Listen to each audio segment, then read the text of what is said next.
ሰላም ውድ አድማጮቻችን እንደምን ቆይታችኋል? ከሪያሊቲ ሚዲያ ጋር አብራችሁን ቆዩ እያለን ወደ ዕለቱ ዜናዎች እናልፋለን።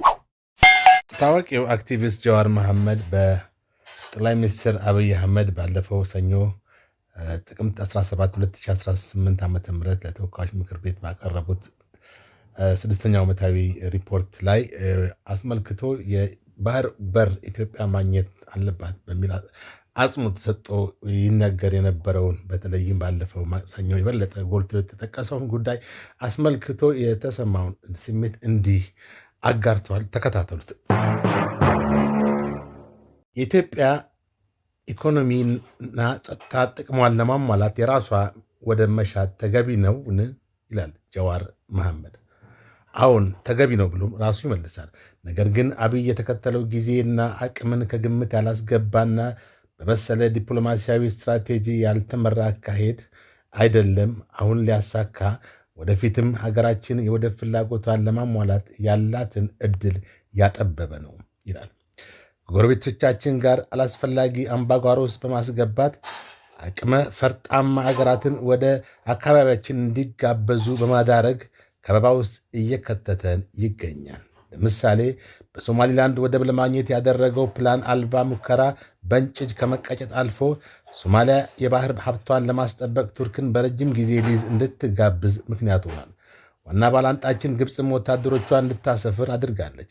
የአዲስ እውነታ በሶማሊላንድ ሆነ ሌሎች ሶማሊያ ወደቦችን ለማግኘት ያለንን እድል በከፍተኛ ሁኔታ አጣቦታል።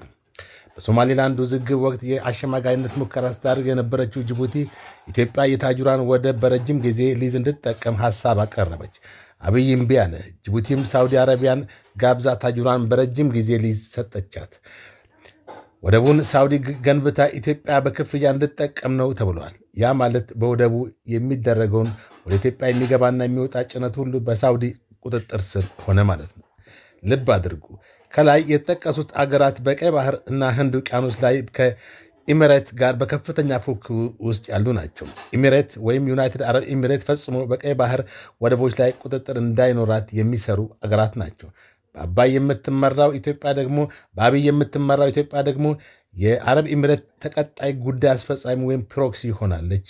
ስለዚህ የኢትዮጵያን ሙከራ የዩናይትድ አረብ ኢሚሬት አድርገው ስለሚያዩ ለማክሸፍ ይሰራሉ የኢሚሬት ተቀናቃኝ ሀገራት።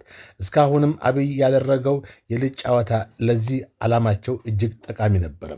ሶማሊያን ገፍቶ ከእጃቸው አስገባም። በሱዳን ጦርነት የአማጺን ኃይል በመደገፍም የቡርሃንን መንግስት አስከፍቶ ፖርቶ ሱዳንን በእነዚህ ሀገራት እጅ አስገባ። ከኤርትራ ጋር የገባው አምባጓሮም እነዚህ ሀገራት በሙሉ አቅማቸው ከኢትዮጵያ በተቃራኒ እንዲቆሙ እድል የሰጠ ነው። ኤርትራም ይህን ድጋፍ ወደ አስተማማኝና ዘላቂ ውስጥና ለማሸጋገር ወደቦቿን ለነዚያ ሀገራት በተለይ ለሳውዲ በረጅም ጊዜ ልታስተላለፍ ችላለች። ይህ ከሆነ እንግዲህ አብይ ትንሽዬ ብሎ ከሚንቃት ኤርትራ ጋር ሳይሆን ከቱጃሯና ሀያሏ ሳውዲ ጋር ይሆናል ማለት ነው ግጭቱ። በተስፋፊነት ትርክት የታጀበው የአብይ የወደብ ፖለቲካ ሌላዋን ይቅርና ኬንያን ያስደነገጠ ያስከፋ ነበረ። ለደቡቡ የሀገራችን ኢኮኖሚ አማራጭ ወደብ እንዲሆን ሲያዘጋጁ በነበሩት የላሙ ወደብ ጉዳይ በጥርጣሬ እንዲመለከቱት አድርጓቸዋል። ምን ያ ብቻ የአብይ ውር ድንብር የወደብ ፖለቲካ ለ25 ዓመታት ዲፕሎማሲያዊ ግንኙነቱን አቋርጣ የነበረችው አሜሪካ እንኳን ከኤርትራ ጋር ዳግም ለመቃረብ እንድትወስን ገፋፍቷታል። ጠቅለል ሲል በተዳከመ ኢኮኖሚያዊና ወታደራዊ አቅም እንዲሁም በተንሸዋረረ ዲፕሎማሲያዊ አካሄድ የተተገበረው የወደብ ፖለቲካ የወደብ ባለቤትነት እድላችን ያጨናገፈ ብቻ ሳይሆን አላባራ ባለው የእርስ በርስ ጦርነቶቻችን ላይ ቤንዚን እንዲያርከፈክፍ ይጋብዛል።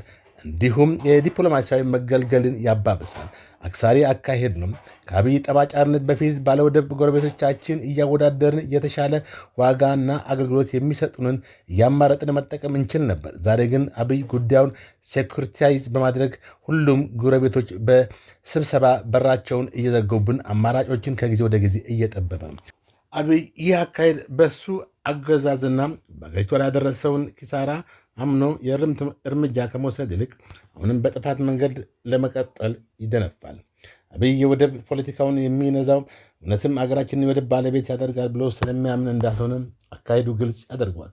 ጉዳዩን የሙጥኝ ብሎ የሚገፋበት ህዝቡን ከቀልብ ከውስጣዊ ኢኮኖሚ ፖለቲካና የሴኩሪቲ ቀውስ ዳይቨርት በማድረግ የስልጣን ዘመኔን ለማራዘም ያግዘኛል በሚል ስሌት ነው።